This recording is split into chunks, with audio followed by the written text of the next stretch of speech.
had to buy flip-flops, and I put my soaking wet knee-high tennis shoes in a bag and carried them around all night because my feet were so wet. I just wanted to be in fresh shoes. So we actually had to buy the $30 Mickey Mouse flip-flops that I still wear them. Like, I love them. They're rainbow, they're cute, but like, I didn't expect that day to be a $30 expense for flip-flops just so I could walk around comfortably after the rain ended.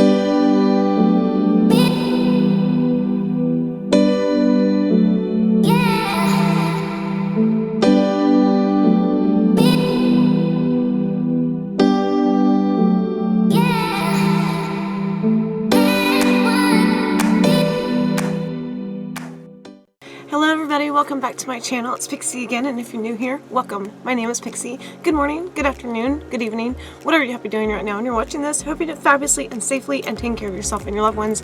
And yeah, the world is still crazy, so we're gonna drink for that one. Cheers! So tonight, after being on hold with Disney forever, I wanted to talk about things you should expect when you go to Disney that they're not going to tell you at all. Like, they're just not going to tell you these things. And they're not bad. Like, I'm saying, like, please still go to Disney, but know that these things are going to happen and they suck.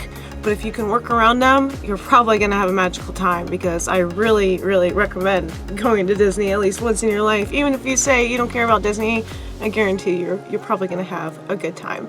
But anyways, but yes, to start off with my first point, I was on hold for over an hour. And then when I talked to somebody, I was probably on, like, talking to them for 10 minutes.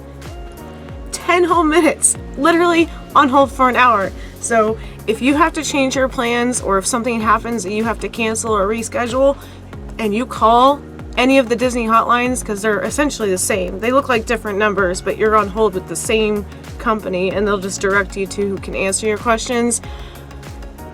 I literally just needed to bump a reservation at 5 o'clock to a little bit later.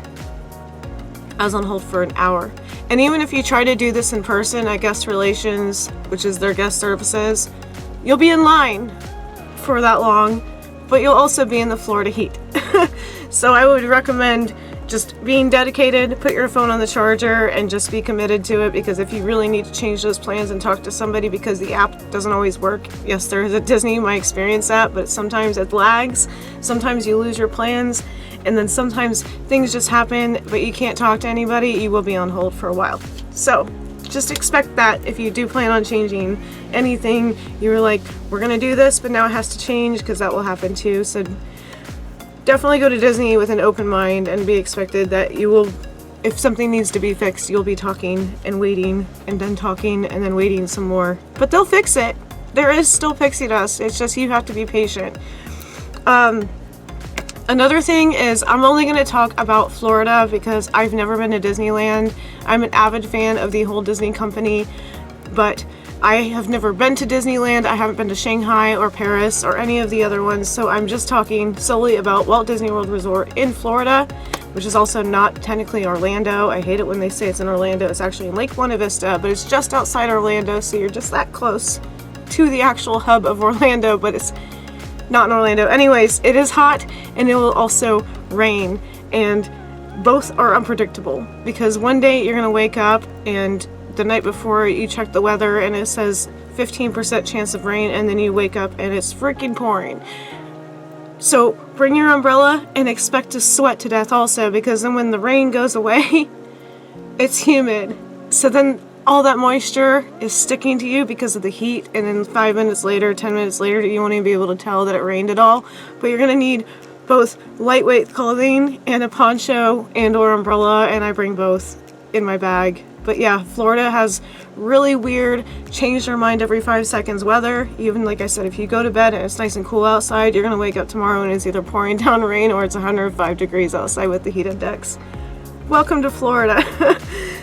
And the third thing is, Disney is expensive. Even if you budget to the dime, it's just expensive to go. And I'm not bragging that we go a lot, but we just have learned after all these years of being pass holders and growing up at Disney that you just learn how to budget it into your budget, basically. Like, you learn how to make it work.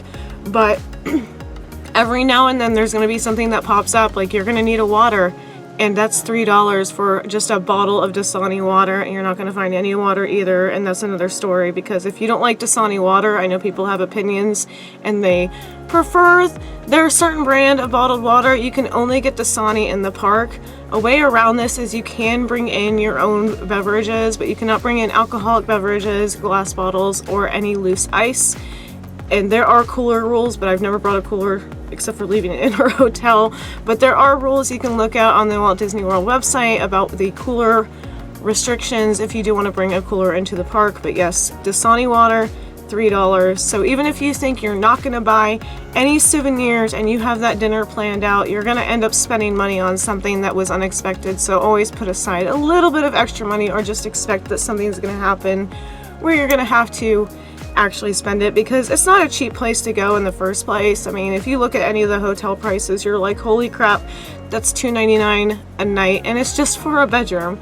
You know, like, we don't spend a lot of time at our hotels when we do stay on property, but you want a comfortable bed when you're tired from walking around the parks. But those rooms are not cheap. Even their budget-friendly hotels, if you can get a room, because they've been booking up fast this year, it's still an expensive trip, and then you have to count in the flights and then packing and all the things you're going to need for the trip, and you know, just your basically like basic day-to-day stuff. I mean, you don't need to bring your own towels or anything. It's like a regular hotel room, but just expect that it's, even if you save and save and save, it's gonna cost a little bit more than you expected. And even with us going on a regular basis, we always run into these snags where it's like, I had to buy flip-flops at Disney for $30 because I was wearing my knee-high Converses and it poured down rain and my shoes weighed a ton. So we had to buy flip-flops, and I put my soaking wet knee-high tennis shoes in a bag and carried them around all night because my feet were so wet. I just wanted to be in fresh shoes. So we actually had to buy the $30 Mickey Mouse flip-flops that I still wear them. Like, I love them. They're rainbow, they're cute, but like, I didn't expect that day to be a $30 expense for flip-flops just so I could walk around comfortably after the rain ended, because I was just soaked to the bone. And number 4, but yeah, it's expensive. Number 4 is crowded no matter what. I've watched video after video about peak times and low times at Disney, but these days, even after the situation in the world, now people have canceled their vacations from last year, and they all decided to go in 2021. There are no peak and no low times at Disney right now. It is going to be crowded. And even if we were in a normal situation right now, like, if anybody can define normal right now, you know what I mean? Like, whatever it used to be, if we were ever normal, ever, Disney was still crowded when there was supposed to be low crowds, and those crowds are just constant. Like, you will not find one park that's empty unless you are at rope drop, and rope drop is defined by waiting for it used to be literal ropes to drop so you could go in the park, so the old timers still call it rope drop. Or if you're there at the very last second after fireworks, you are still gonna wait in line for rides, you're still gonna wait for food. But their food is awesome, and the fireworks are great, and the rides are awesome, so it's worth the wait. You just have to decide what rides are important to you, that you absolutely have to go on, and just get those done either at the very, very beginning of the day or at the very end, because the peak hot times also are the afternoons. So if you're staying on property, I really recommend taking a break from your current park and going to the hotel and getting in the pool, or just soaking up the AC in your room. Like, sit on a bus, go have lunch somewhere else off property. Well, not off property, but like out of the parks. Just take a break. And spring break, Christmas, Thanksgiving weekend, Easter weekend, and spring break can go for like 2 months depending on the region. So a lot of people go to Disney. There's college nights, there's grad nights, it's always busy. Disney's just always busy, but there will be slow times in certain parts of the day, but like all year round it's just a busy park. So get your park reservations as soon as you can when you start planning your trip. That's most important, because right now they're not doing fast pass, but you have to reserve the park you're going to for that day. It's confusing. It's its own app. I got used to it, but yeah. Just plan in advance and expect crowds. So number 5 is, no matter how happy and magical the place is, people are gonna be jerks. and they're people on vacation spending a lot of money just like you, so just keep that in mind. And if you hear people bickering or somebody cuts you off, just let it go, because let it go. Everybody's spent the same amount of money, if not less or more. Like, just imagine, like, whatever you've spent on your vacation, they're spending the same amount. Just assume that, because they're there with their families, it's hot, they're stressed, it's crowded, we've all waited in line for the same 60 minutes to get on Slinky Dog Dash or whatever. And so people are rude, just let it go, back off, move the other way out of these people, because I'm guilty of it too. You know, it's hot and you're sweating, and the last wheelchair just cut you off, and a stroller did too, and you're just at your wit's end. Just go get a glass of wine, go get some popcorn, sit in the shade, find a little area away from people, because other people are also thinking about their bank accounts at home, but they're just trying to have a good time. So if people are rude to you, just kind of step aside and walk away, because it's not worth getting banned from the parks. Because if you do start an altercation, or if somebody starts with you, you'll both be trespassed. You know, Disney does not take that stuff lightly. I've read so many articles, especially during the situation in the world, about like the whole mask. Like, yes, it's terrible to wear a mask in the parks, and it's 105 degrees, but it's required by Disney right now, so just suck it up, or go. There are break areas so you can take off your mask and cool down a little bit, as long as you're away from people. Disney doesn't really care, but they just don't have time for people being rude and starting fights. But just keep in mind that they are going to be crabby. There are going to be crabby people out there trying to make the most of their best vacation ever, and spending probably their life savings or something if they're staying for more than 2 days, honestly. Number 6 is more on a positive note. There is pixie dust and magic dust everywhere. If you have a problem, or if something does happen, you can find the nearest cast member and explain your situation in a calm manner, and they will try to make your day better. Sometimes if you say it's your anniversary or birthday, you can always get a free pin, and they put it right here, and it's just a big pin, and you can say whatever you're celebrating. Some people who have beat illnesses, or like in remission, or if it's their birthday, anniversary, honeymoon. I mean, Disney wants you to celebrate and be a part of the magic. So if you say something went wrong, they will try to make it better. But if you also say it's your anniversary, they might sprinkle a little bit of pixie dust on your dinner or your lunch. We got a free popcorn bucket because somebody was doing stock, and I just happened to tell Ronnie, I was like, that's really cute, and I was wearing my birthday pin, and the guy just said happy birthday and handed me the popcorn bucket, and I was just like, thank you so much. Like, it was the sweetest thing ever, and I didn't ask for it, and I didn't expect it. But they do want to make your stay and your visit magical. So that's what they're there for. That's why they're called cast members. They are part of a big show, and you are visiting this magical land, so they want to make sure that you have a good time. And they probably are thinking in the back of their mind, as cast members, how much you've probably spent to be here. So they do want to make it worth your while. It's not just about the money. They want you to actually have that experience. So, and I do have little notes here, but I'm not cheating. I just kind of like wrote a little topic, and then I just start rambling, because it's 2 a.m. rambles. That's what we do here. Awkward 2 a.m. rambles. Number 7 is also, don't hold your expectations high. I mean, yes, if you want to go on Splash Mountain, and then you get there, and Splash Mountain's closed for refurbishment, you're like, well, damn, you know, like, what do we do now? But there are lists on Disney websites. I'm going to take a break because I'm just like getting excited and happy because I get to talk about Disney. But there are lists on the Disney website, and there's lots of vlogs and blogs you can follow that keep you in the loop for Disney. And I'll leave some of the links down below of the vlogs I follow and the official Walt Disney World website, so they will tell you what's closed and what's open, especially with what's going on in the world right now, which is kind of slowing down, but then it's peaking, and then it's, yeah, just like the Disney seasons. There is no peak season. Everything's still crazy, but they will let you know if something's under refurbishment or something is closed or when something is opening, because, you know, with the restrictions placed by the government and all this stuff, like, yeah, you do have to look, but it's not impossible to follow, like, okay, if I'm going on these days, this ride will be open, so you don't have to worry about, like, do I not get to go on a Small World, or It's a Small World if it's going to be closed when I go there. But also, if you get there and something is unexpectedly closed, don't let it ruin your day. There's so much to experience and see at the parks that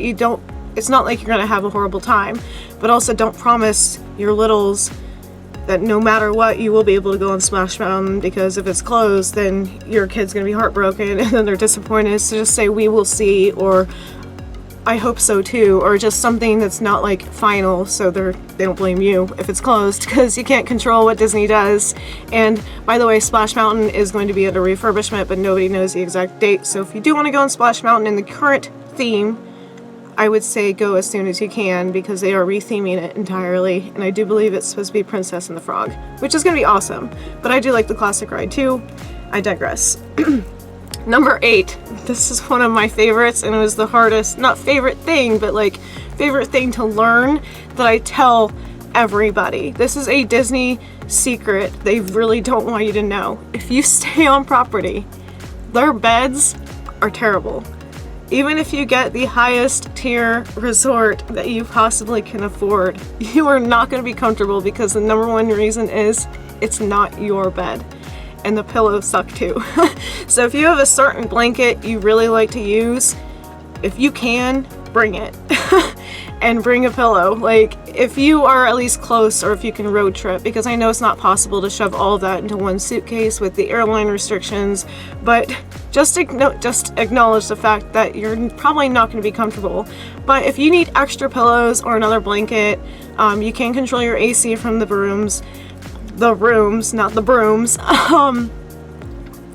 They will be accommodating if you need an extra pillow. If you want a box fan for the noise, then you can call the concierge, and they will provide as much as they can on like no extra cost to you. But just know that my husband and I do not like the beds. I bring a blanket, we bring our pillows, and we ask for a box fan like the second we get there, because check-in is 4 and check-out is noon, I believe, unless they've changed it because of CDC regulations. But yes, Disney beds are like the worst, especially if you love your Serta, Sleep Number, you have this fancy bed at home. Disney ate it. So just be ready on the first night, you're gonna be a little uncomfortable, but Disney will try to work with you if you need extra blankets and pillows and such like that. But yeah, that was a big one for me and Ronnie since we started staying on property since we've been married, because that was a hard lesson to learn. And sometimes we forget our pillows and we're like, totally forgot the pillows at home. Yeah, we did. And then it's just a bad time for all of us. Oh, and if you're not satisfied with your room, you can call the concierge and they will try to accommodate you. If something happens in your room, like you see a bug or something, because it is Florida, we do have insects here. It's hot, it's miserable. The bugs want to be in AC as much as you do. It's an unfortunate reality. If there's a problem with the room and they can't accommodate you at that hotel, sometimes they have moved people. We've never had to do this, but I've heard stories that they will actually move you to an equal or lesser value resort if you're not happy with your room for some reason and they can't accommodate you elsewhere in that resort. They will try to do their best.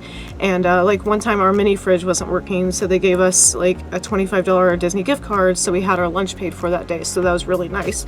You can't ask for a gift card, but if something goes wrong in the room they give you, they will try to give you a little bit of pixie dust to make up for the trouble and moving your luggage and all that. So it's really nice that Disney does try to make sure that your little vacation or your visit isn't totally ruined by this one little thing.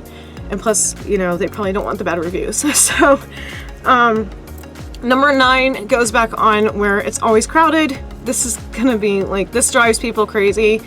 My husband and I, we just kind of go the other way, but you will see, maybe not so much right now, but eventually when things again are back to normal, you're going to see more and more of this at the parks, because it happens all the time. There is no season for this. You will have large tourist groups, and I'm talking about these people who are in hordes and hordes of people holding a flag, and they're all wearing the same color t-shirt, and they probably don't speak the same language as you, and they're struggling with like their map, and they might take up like a whole lane in the park and you have to go around them. You'll also get cheerleading groups. Some of the Disney resorts have proms there, so you're gonna get these big sporting or tourist groups, cheerleaders, softball. I can't remember, it used to be World of Sports, but because of the CDC it hasn't really been happening. But when you see these big crowds, you just have to kind of know how to avoid them. If you see one up ahead with their little flag so everybody stays together, just turn around and veer the other way, because there's always more than one way to get to where you're going in the parks. But it's just irritating, just like there's no peak or low season at Disney. You're gonna have big groups that have probably saved for years and years and years to go to the parks, and they're gonna be in your way eventually. And you might be in one of those big groups too, so just be on that same note, just be mindful for other people and try to like stay off from the beaten path, and you know, like kind of stay out of their way. If you have to stop and look at the map or locate a restroom or something, it's just common courtesy, but it will happen because some people are just so involved in the magic and experience everything, they don't think about other people also there. So it could be really frustrating, especially on a hot day and you just see those groups and they can't move. And the 10th thing, which I think is the most important, and it's bittersweet, but at the same time, you know you'll never be bored. You can do something different every time you go to Disney World. The experiences will always be different, even if it's just a matter of which park you go to. But even if you went to Epcot 3 days in a row back to back, I guarantee you, your second experience is not going to be like your last. Disney is ever evolving, it's ever changing. It is magical, it is a wonderful experience if you ever get a chance to go, and if you haven't been in a while, it's nothing like when you went 10, 8, even 3 years ago, but it's still amazing, and so much has changed and is always changing that when people are like, oh, you go to Disney all the time, it must be so boring, and I'm like, but you have so many different experiences available at your disposal at the parks that it really is and can be a different and magical experience every time. I still watch these Disney vloggers every night, and they still tell me new things that are coming out and things I just didn't know that have been there underneath our nose forever, and we've been pass holders for 5 years. So always remember that the magic is there. Even if you think something's going wrong, find a cast member. They will try to make it right or try to make your day better. That's why we call it Pixie Dust, because it's magical. But every time you go to the park, you're going to experience something different. Even if you go on the same 3 rides in one day, there's going to be something in the Haunted Mansion that you didn't see there before, and you're like, well, that's cool. Is that new, or did I just miss it? But I hope this helped anybody who's trying to plan a trip to Disney, or if they don't know what it's about how people are like obsessed with it like I am. If you have any other questions or anything else you want me to talk about in like the Disney sort of way, I guess, on the topic. I know nothing about Universal. Don't ask me about Halloween Horror Nights. Different park, different area, different universe over there, hence Universal. But if there's any other things you want me to talk about, or any questions you may have about the Disney parks in Florida, I would be more than happy to try to answer you. And if you like this kind of thing, Disney vlogs, I do walk arounds with me at Disney's. Those are coming up very soon. My vacation is in less than a week. I'm so excited.